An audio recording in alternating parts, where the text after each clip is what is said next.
Hi hello வணக்கம் நண்பர்களே, அனைவருக்கும் இனிய வணக்கம்.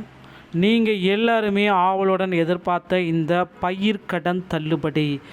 விவசாயிகளின் வயிற்றில் அடிக்கிறதா தாவேக அரசு? பயிர்க்கடன் தள்ளுபடி எதற்காக கொடுத்தார்கள்? பயிர்க்கடன் தள்ளுபடியே வேண்டாம் என்ற அளவுக்கு பார்த்திங்கன்னா விவசாயிகளுக்கு அடுத்த பேரடி. பயிர்க்கடன் தள்ளுபடிக்கு புதிய கட்டுப்பாடுகள் தமிழக அரசு உத்தரவால் விவசாயிகள் கலக்கத்தோடு இருக்காங்க. என்ன அப்படின்றத பற்றி தான் இந்த ஒரு வீடியோவின் வாயிலாக முழுமையான தகவலை நாம் இப்போ பெறப்போகிறோம். நீங்கள் நம்முடைய சேனலை முதல் முறையாக பார்க்குறீங்க அப்படின்னா மறக்காமல் ஒரு சப்ஸ்கிரைப் அண்ட் பெல்லை கிளிக் பண்ணி வச்சுக்கோங்க. வாங்க வீடியோக்குள்ளே போகலாம். விவசாயிகளுக்கு தொடக்க வேளாண் கூட்டுறவு சங்கங்கள் மற்றும் கூட்டுறவு சங்கங்களில் தலைவர் மற்றும் இயக்குநராக நிர்வாக குழுவில் இடம்பெற்றவர்களுக்கு பயிர்க்கடன் தள்ளுபடி இனிமேல் கிடையாது அப்படின்ற ஒரு பெரிய இடியை போட்டாங்க. கூட்டுறவு சங்கங்களில் இருந்தவங்களுக்கு பார்த்திங்கன்னா இனி பயிர்க்கடன் தள்ளுபடி கூட கிடையாது. நிர்வாக குழுவில் இடம்பெற்றவர்களுக்கு பயிர்க்கடன் தள்ளுபடி அப்படின்றத அவங்க எதிர்பார்க்கவே முடியாது. கூட்டுறவு சங்கங்களில் உறுப்பினராக இருப்பவர்கள் மட்டுமே தலைவர் நிர்வாக குழு தலைவர் பதவிகளுக்கு வர முடியும். சங்க நிர்வாக குழு என்பது கௌரவ பதவி மட்டுமே. மாதாந்திர நிர்வாக குழு கூட்டம் நடக்கும் பொழுது 50 ரூபாய் கிடைக்கும். மற்றபடி சம்பளமோ பயணப்படியோ ஊக்கப்படியோ கிடைக்காது. தற்பொழுது இந்த பதவிகளில் யாரும் இல்லை. கடந்த 5 ஆண்டுகளில் தனி அலுவலரால் நிர்வாகம் நடந்து வருகிறது. அரசின் புதிய கட்டுப்பாடுகளால் முன்னாள் நிர்வாக குழுவினர் அவர்களின் குடும்பத்திற்கு கடன் தள்ளுபடி கிடைக்காது அப்படின்றத தெள்ள தெளிவாக குறிப்பிட்டு சொல்லியிருக்காங்க.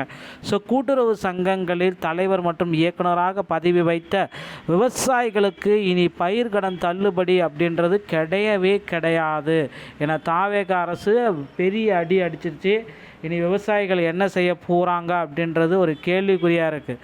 இதில் பார்த்திங்க அப்படின்னா விவசாயிகளின் மத்தியில் கடும் கொந்தளிப்பை ஏற்படுத்தியுள்ளது. உறுப்பினராக இருக்கும் விவசாயிகள் மட்டுமே பயிர்க்கடன் பெற தகுதியுள்ள நிலையில் அரசின் இந்த அறிவிப்பு தண்டனையா என விவசாயிகள் கேள்வி எழுப்பினர்.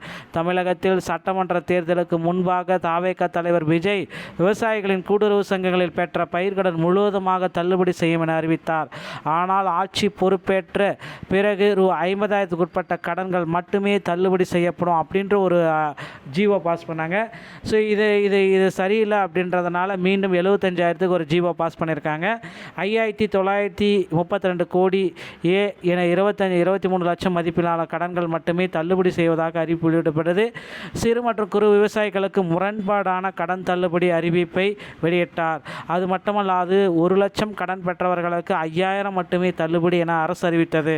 இது விவசாயிகள் மத்தியில் கடும் கொந்தளிப்பை ஏற்படுத்தி 5,000 கடன் தள்ளுபடி என்பது வட்டிக்கு கூட உதவாது என விவசாய சங்கத்தினர் கடும் எதிர்ப்பு தெரிவித்து மாநிலம் முழுவதுமே போராட்டங்களை பல நடத்தியிருக்காங்க.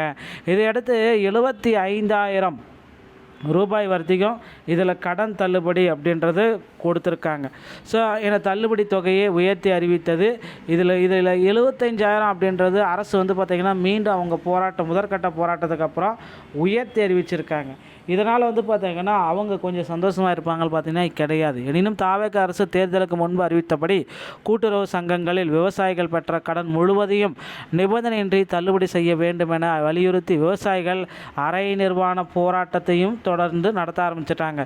பல்வேறு மாவட்டங்களில் போராட்டம் நடத்தி வராங்க. இதனில் கடன் தள்ளுபடி தொடர்பாக கூட்டுறவு சங்கங்களின் பதிவாளர் லதா, அனைத்து மாவட்ட மண்டல இணை பதிவாளர்கள் மற்றும் அனைத்து மாவட்ட மத்திய கூட்டுறவு வங்கிகளின் மேலாண்மை இயக்குநர்கள் தமிழ்நாடு மாநில கூட்டுறவு வங்கி இயக்குனர் அனுப்பியுள்ள சுற்றறிக்கையில் என்ன கூறுறாங்க? அந்த சுற்றறிக்கையில் பார்த்தீங்க அப்படின்னா அனைத்து வகையான கூட்டுறவு நிறுவனங்களில் பணிபுரியும் அலுவலர்கள் பணியாளர்கள் அவர்தம் குடும்பத்தினர் பெற்ற கடன்கள் அனைத்துமே தள்ளுபடிக்கு வராது. அவங்க பயிர்க்கடன்களை தள்ளுபடிக்கு எடுக்கக்கூடாது என தெரிவித்துள்ளார். இந்த அறிவிப்பு விவசாயிகள் மத்தியில் மேலும் கொந்தளிப்பு ஏற்படுகிறது. கூட்டுறவு சங்கங்களில் உறுப்பினராக இருப்பவர்கள் மட்டுமே கடன் பெற முடியும், வேறு யாரும் கடன் பெற முடியாது. அதே போல் கூட்டுறவு சங்கங்களில் உறுப்பினராக இருப்பவர்கள் மட்டுமே தலைவர் நிர்வாக குழு பதவிக்கு வர முடியும். இப்போ இந்த நிலையில் முன்னாள் நிர்வாக குழுவத்தினர் குடும்பத்தினருக்கு கடன் தள்ளுபடி கிடையாது என அப்படின்ற அரசின் அறிவிப்பு கடும் எதிர்ப்பாக வந்திருக்கு. ஸோ இதில் 38 மாவட்டத்துடைய பருவமழை நம்பி தான் இருக்காங்க. இதில் ரொம்ப இப்போ ஒரு இக்கட்டான சுச்சுவேஷன் இருக்குது. தமிழக அரசு மீண்டும் பார்த்திங்கன்னா ஒரு மறுபரிசீலனை செய்து பயிர்க்கடன் தள்ளுபடியை மாற்றி அமைக்கணும் அப்படின்ற மாதிரி கோரிக்கை வச்சுருக்காங்க. ஸோ நிச்சயமாக இந்த கோரிக்கையை அரசு எந்த அளவுக்கு ஏற்கும் அப்படின்றது நம்ம விரைவில் பார்க்கலாம். அதிகாரப்பூர்வ அறிவிப்பு இன்னும் ஒரு சில தினங்களில் வெளியாகும். கிட்டத்தட்ட 5 லட்சம் வரை பயிர்க்கடன் தள்ளுபடி, 75,000லேருந்து 4 லட்சம் வரை பயிர்க்கடன் தள்ளுபடியை அரசு வழங்கும் அப்படின்ற நம்பிக்கையோடு இருக்கலாங்க. இந்த தகவல் உங்களுக்கு பிடிச்சிருந்தால் நீங்கள் நம்முடைய சேனலோட இணைந்திருங்கள். மீண்டும் ஒரு நல்ல தகவலுடன் நான் உங்களை சந்திக்கிறேன். நன்றி, வணக்கம், தேங்க்யூ.